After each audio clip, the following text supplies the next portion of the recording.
going to 50-50. Alright guys, so I want to talk a little bit about 50-50 bottom position. Alright guys, so you guys heard me say, so when you're on top or whatever, to protect my knee and my foot from heel hooks and foot locks, right? So I want to have my knee internally rotated, right, and my foot flat on the ground, guys. Okay.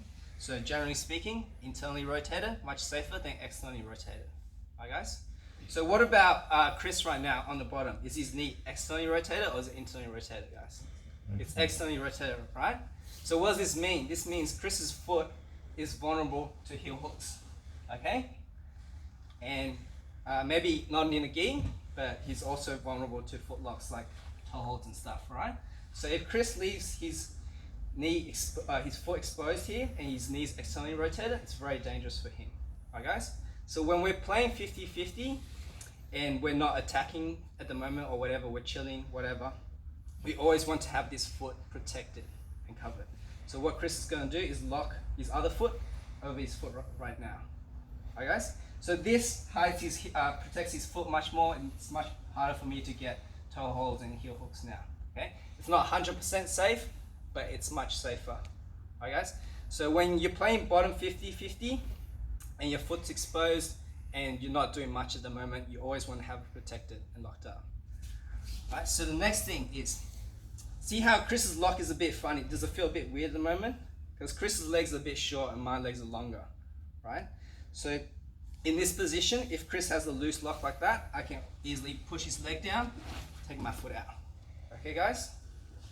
So when Chris puts this lock on, same thing with the drill we just did with Serpent, right? Chris is gonna, exactly like now, right? So see how Chris just adjusted by having his hips and his back off the floor. Now he's longer, okay? Now it's much harder for me to push this off, do whatever. So whenever you're on the bottom, guys, two things, alright guys? First thing is to lock up and protect your foot here, okay?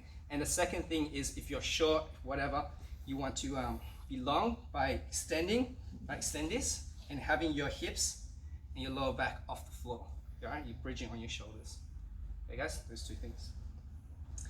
Now, one more thing, guys, is when, for most 50-50 attacks, right?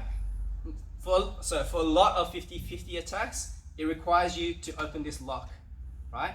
And mostly he's gonna start attacking my back foot with this free leg, right? Just gonna try and hook my back foot or push on my back foot, okay?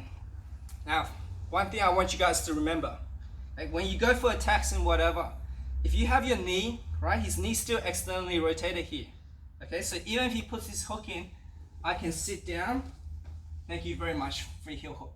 Okay, this is a very tight heel hook for him because he's stuck, right? And his knees here externally rotated, his heel's exposed.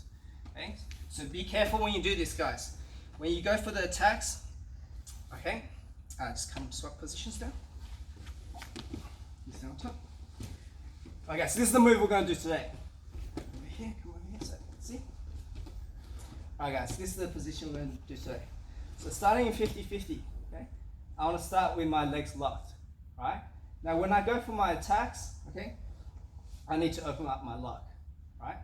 But when I open up my lock, I want to make sure I protect my heel and my foot here, okay? So how do I do that? Is first I'm going to extend my foot, okay, extend my leg, and then I'm going to rotate my hips until my knee's pointing towards his thigh, guys. Just turn this way a bit. You can see?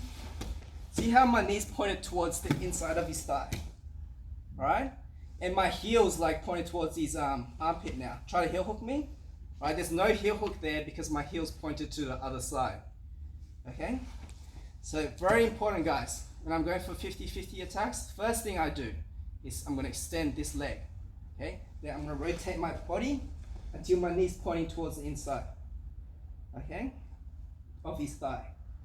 Right, now for this first sweep, I'm gonna grab his pants here, okay? Then I'm just gonna push on his thigh, widen his face until he falls over. Alright, and I'm going to stand on top. Okay, so one more time.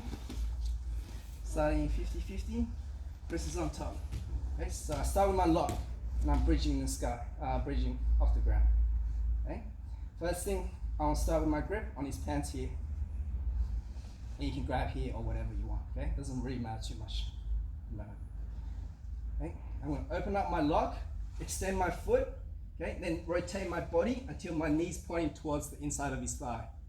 Okay, then I'm going to switch my grip to his pants here. I'm going to push on his leg, widen his base, and then come up on top. I guess. Anyone want to see that again? Or you guys all do? Yeah? Alright, cool. Let's go, partner. 3, 2, 1, let's go. Difficult at first, right? Because at first when you're trying that, your body's probably going to be very tight and tense, right? So the key to like inversions and like rolls and whatever is actually to be very relaxed, right? If you're very tight, it's very hard to move. Okay, so you want to be relaxed. So this leg that's going to rotate and the knee's going to point to the thigh, it needs to be fairly relaxed, right? So when I extend it, right, yes, I need to use like a bit of force, right? But once it's extended, I'm just going to keep it as relaxed as I can. That makes it much easier for me to just move my body, okay? So the way to rotate my knee is not to just turn my knee, right? If I turn my knee, two things are going to happen. Is one, I'm going to tense up and like straighten this leg and it's going to be very tight and tense, right? And that's going to make me stuck. Another thing is I'm actually not rotating with my knee when I'm doing this. I'm rotating with my upper body and my hips, right? When I rotate my hips, my knee's going to naturally rotate with me. But if I try to rotate my knee without moving my hips, right, that's how you get injured. So what am I going to do?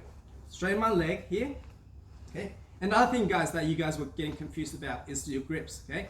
The one that starts on the pants is going to go up to the drawstring, okay? Not the other hand. This, if you try to rotate like this, you're blocking yourself, right? I can't rotate this way with my hands here. So this hand from the pants goes up to grab the drawstring, okay? Not the other hand. Right, now when I rotate, guys, okay, I'm rotating my hips, I'm rotating my upper body. This leg can be very relaxed, okay? And now, Mikai asked a really good question, can I get knee bar here? Yes, you can if your foot's out here. Mikai sits out for a knee bar. Okay, so yes, you can get knee bar, right? But if I have this hook here, right behind him, now you can't knee bar. If he sits out for a knee bar, my foot's going to be in the way, in between his legs. Okay?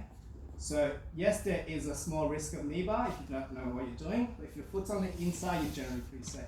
Alright, guys? Cool. Let's go back to it. 3, 2, 1.